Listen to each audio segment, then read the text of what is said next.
Hey everybody, welcome back to Reach and Reverie. Today is July 11th and this week is what I would describe as the wild and wonderful garden. So as we get into this next section, this next stage in the gardening season, my strategy for how I maintain my plants as a gardener is going to shift just a little bit. Early in the season, I spend a lot of time pruning the tomatoes. I spend a lot of time trying to get these plants that like to climb to grow trained on the trellis. I spend a lot of time making sure that my peppers are supported and making sure that they are set up for their best success. But mid-July, it's a wild time to be a gardener. This is the part of the season where I step back a little bit, loosen the reins, and just let my garden do what she wants to do. That being said, I am still tying up my tomatoes. You can see if I wouldn't tie them, they would have flopped over and broken under the weight of their branches, especially as they start producing heavier fruit. I also have to find creative ways to navigate my garden as some of my paths may change.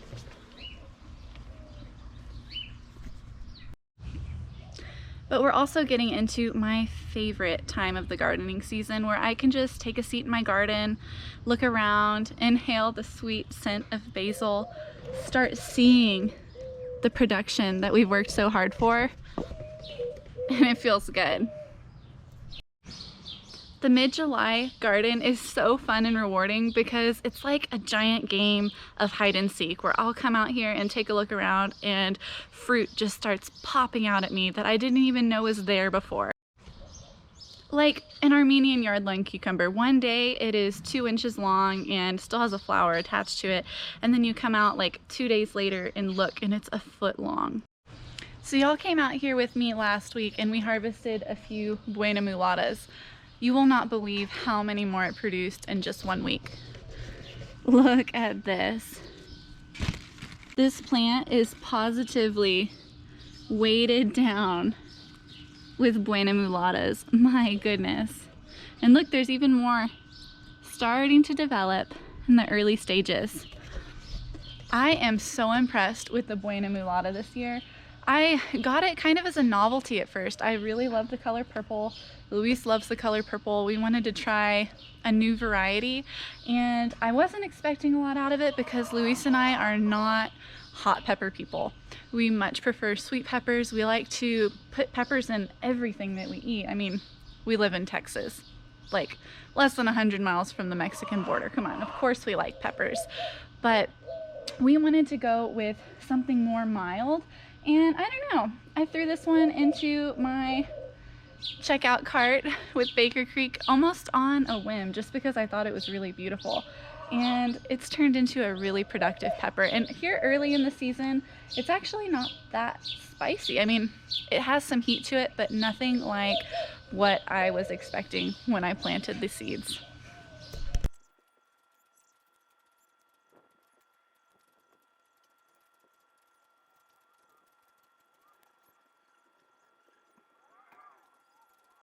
You see how many peppers I pulled off right now? This was 1 week's worth of production off of 2 plants. And I still have a lot more peppers on the plant that are continuing to grow. I'm gonna leave them on here just to get a little bit bigger. So I have at least a dozen more peppers that I can harvest next week. And I don't even know how many peppers we just got right now.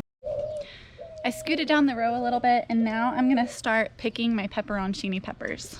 I'm really excited because I'm actually planning on pickling these peppers, and these are gonna be the first thing that I ever pickle. I really wanted to pickle these with some cucumbers, but my cucumber plant is off to a little bit later start, so we just might have to get started without the cucumber pickles this time.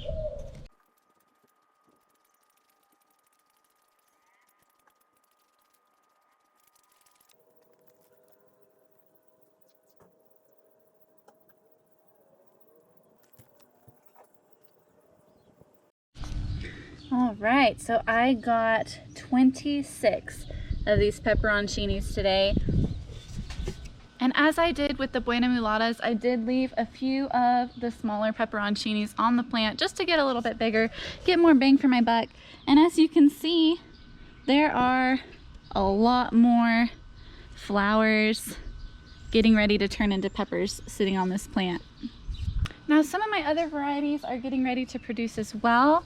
I have a little cayenne pepper right there. We have cubanelles over here.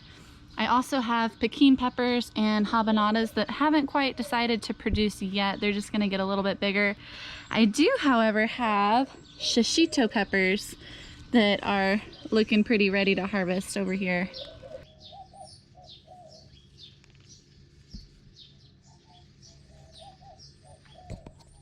All right, so it looks like we are packing in today with 4 Shishito peppers. It's not quite as much as these two, but these two have been producing a little bit longer. So I anticipate that this plant will start producing more and catching up to them as the weeks come. Now, as Jess from Roots and Refuge Farm might say, I'm feeling kind of pepper rich today. Now while I'm over here messing with the purples and the greens, I'm also gonna go ahead and harvest some basil. It has been pretty hot this week and my basil is trying to go to seed. The best way to prevent your basil from going to seed if you live in a hot climate is to just pick off the tops of the plant before those blossoms turn into flowers. So I'm gonna do that for a minute.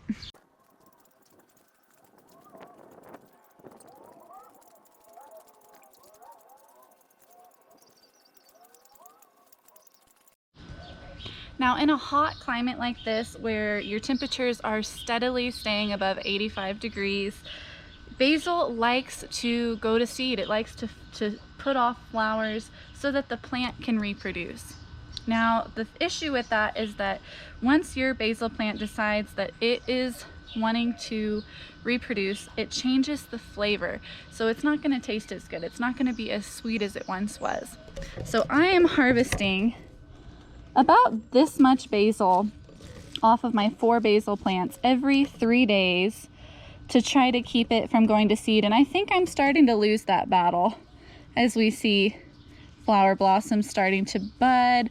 Look, we had a successful flower on this basil and it is keeping up with how much I'm pruning it. These plants are pretty big and they are nice and bushy, and they just keep growing and growing and trying to put off flowers. What do I do with a quart of basil every 3 days? I actually put this into my juicer and I add it to the juice that I drink every single morning. Every morning I drink celery and beet juice mixed with like whatever I have on hand. So I'll juice carrots in there, I'll juice lemon balm, I'll definitely juice basil in with it, and it just helps me feel my best. Well, now let's switch sides. Oh, welcome to this garden bed. In this garden bed, I am growing tomatoes, squash, summer squash, and a little bit of eggplant. And we got a snuck-in volunteer basil over here as well. This season, I decided to grow Little Fingers eggplant. And Little Fingers eggplant you harvest when it's about the length of your finger. They can get pretty big though if you let them go. That looks about right, don't you think? Squashes have a couple different categories: summer squash and winter squash.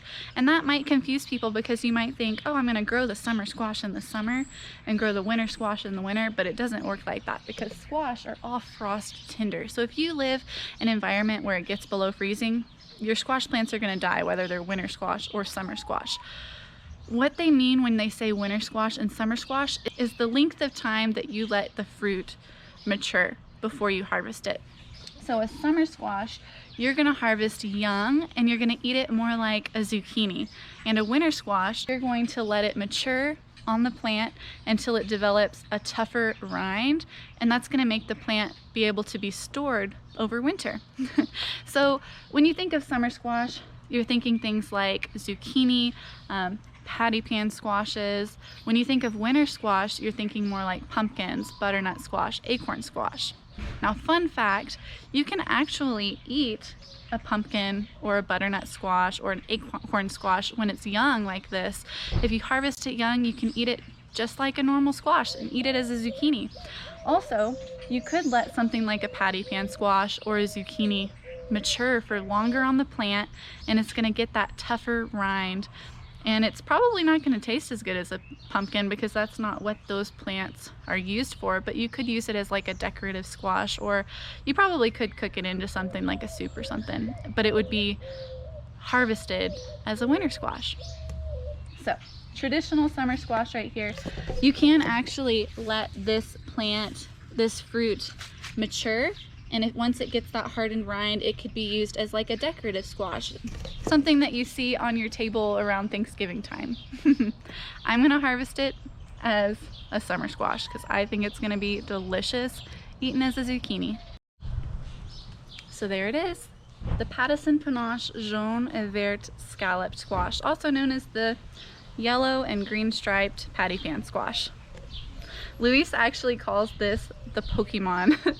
The Pokemon plant, because he thought that this is just the strangest, out of this world looking fruit that he's seen growing on anything in the garden yet. So he's like, look, it looks like a little Pokemon. That's all that I plan on harvesting out of this section of the garden today, but let's take a look around and see how much potential and how much growth we've had this week. There's a lot of fruit that are still on the vine that I'm just not ready to harvest yet, but you've got to take a look at them. My giant yellow marigolds are like 3.5 feet tall now, being nice and productive. This is my Chrysanthemum Melon, and we do have some fruit setting on it, but nothing big enough to harvest yet. On our tomato plants back here, we have several fruit that are starting to develop and form. A lot of really neat looking tomatoes, but these tomatoes are not quite ripe yet. You can see the Snowball Tomato is setting quite a few little fruits. We have this large barred boar and several that are just hidden among the leaves. On this back wall here, I have my muncher cucumber that's finally starting to catch up to everybody else. He's got a ways to go yet. I have Kajari melon. We have some pink Senorita zinnias. And we have Armenian yard-long cucumber. It's just this wall of green. We have a few little cucumbers. And these cucumbers grow so fast. Fun fact, Armenian yard-long cucumbers are technically a melon, but you actually harvest and eat them as a cucumber. So this little guy was this size yesterday, and this one was this size yesterday. They grow so fast. Look at that. Wow, it feels kind of wild too. I'm so excited to be growing this Armenian yard-long cucumber. Now my Ronde Denise, which is a summer squash that's shaped like a pumpkin but eaten as a zucchini, is just taking over my pathway. And even though he doesn't look it, he's actually very, very spiky. So I kind of have been giving him a lot of respect and going around the back side over here to take a look at my melons on the back wall. So this will be fun. Gotta step up here, grab onto this T-post, and try to shimmy around here without hurting my tomato plant. And people say that gardening isn't a workout. I mean, come on guys. And then I hop down here, and now I have a little bit of room I have to share with the tomato plants in order to get to my melon. Now tucked away over here in this corner behind my wall of tomatoes, I have a Chrysanthemum Melon. And take a look at how big our fruit are getting Look at this. I have another one over here. He's getting nice and big. And then we have one under there as well. I have never successfully grown a melon. I mean, this is only my second year full out giving it all I've got in the garden. And last year I had no success with melons. So this year I'm really, really excited that we have some melons growing. Looks like we have 3 fruit that have set on this plant. I'm anticipating that once these fruit ripen, I mean, he's still producing flowers. We might get more melons on this plant yet. So that's really exciting. On my Kajari melon over there, I have seen a lot of female flowers, but we've had super low pollination out here this year. Really unfortunate, which means that I've been having to hand pollinate everything that I see. And so if I don't catch it in time and it doesn't get hand pollinated, the female flowers just drop off, which is really unfortunate. So I'm really hoping to get a Kajari melon on this wall of green over here. So that's the back garden today for July 11th. Let's go up to the front and I want to show you a couple more updates up there. Gonna close this. I actually locked this shut with a little stick so that the chickens can't get in. They would do a lot of damage to the garden. And the chickens can't open this, but when we get really windy, the wind will. So welcome to the front garden. Let me show you on our trellis. I'm not gonna lie, I'm a little disappointed at how small these are at this stage in the gardening season. I was really hoping that we would get this whole trellis covered, and I know it's my fault. I think I just got a little ambitious and spaced things too closely together, so they had to compete for resources, making everything just a little more stunted. We are getting some growth this week though. This is my Tigger Melon that is starting to climb up the trellis. We also have a noodle bean right here. This is the Chinese noodle bean. And on my noodle bean plant, we're getting more flowers, and I actually have more beans right here. These are noodle beans. But the cool thing is that whenever you come across things like this in the garden, you might see as failures. I like to take them as learning experiences, and I tell myself that, you know what? There's always next year. So next year I will hopefully not space things this closely, and we'll get to see everything do the best to their potential next year, because spacing really is important in a garden, and I think that I overestimated that this season. Winter Alex, that was ready for spring, wanted to plant all the things, and I just got a little ambitious and maybe planted a little bit too much in this space, making everything just a little smaller. This zinnia has such a long life. He's been bloomed for like 2 weeks now. We have calendula. This is basil that I did let flower to help bring in pollinators. And this space, I am really excited. My propagated tomato, this is the Snowball Tomato, is doing really good. It's putting off a lot of flowers. I have a borage plant right here that is growing nice and big. This is actually white borage. So it produces white flowers instead of blue flowers. Like most borage comes with blue flowers, this one is just a little bit different and something neat to look at. I have some amaranth in the corner here. I'm gonna have to tie up this tomato that's going wild. Look at this amaranth. He is getting so big. This is Juana's orange amaranth. So tall. I have bush beans. At this point, I am planning on letting all of the beans on here dry up and get some dry beans out of them. I have some red swan bush beans, and I also have some golden butterwax as well. Now these tomatoes, you can't really see it very well, but there are a lot of tomatoes growing up under here. Several bunches of tomatoes, which is really fun. And it looks like I finally got some Dr. Weich's fruit set. That's what these little guys are right here. And I haven't been pruning suckers off of my spoon tomato because it's more of like a wild type tomato, and I've just been letting it go.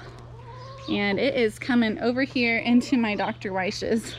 I'm gonna go around the back side in a minute because I do have some cherry tomatoes to harvest. But before I do, I wanted to show y'all my beautiful okra flowers. Aren't those pretty? Look at this. Okra is in the same family as like marshmallow, and every time I see these flowers, it makes me think of hibiscus. I think hibiscus flowers are the prettiest. So okra is just gorgeous. Now, an important thing to know about okra is that the flowers, they're so short-lived, and everything moves fast with okra. Fruit production takes off really quick. The fruit grow in just hours compared to weeks like with some other varieties of plants. So okra, you have to really watch it, and once you see that flower, I'm thinking in about 3 days I'm gonna pick the okra. It just goes that fast.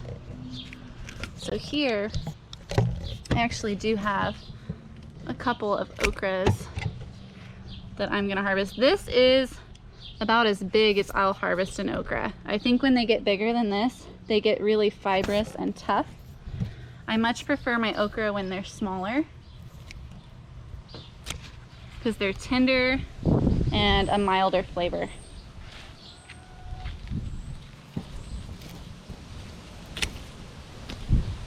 And you can do a lot of things with okra. This season, I've literally just been eating them fresh with things, eating them as a snack. They really haven't made it into the dinner table at all. But I am the only one in the family who really likes okra, so I am okay with snacking on them by myself. So my hands actually smell really sweet after harvesting that okra. I wonder if they got some of the nectar from that flower on the fruit below, or some pollen or something. It smells really sweet. So these tomatoes are all doing pretty good. I have a orange peach tomato that has a fuzzy skin like a peach. We've got some spoon tomatoes, lots of little tomato production over here. And over here we have my white currant tomato that has just been producing like a rock star. And I've been harvesting these little tomatoes to snack on as well. I think they're really good just thrown on top of some food that you're making.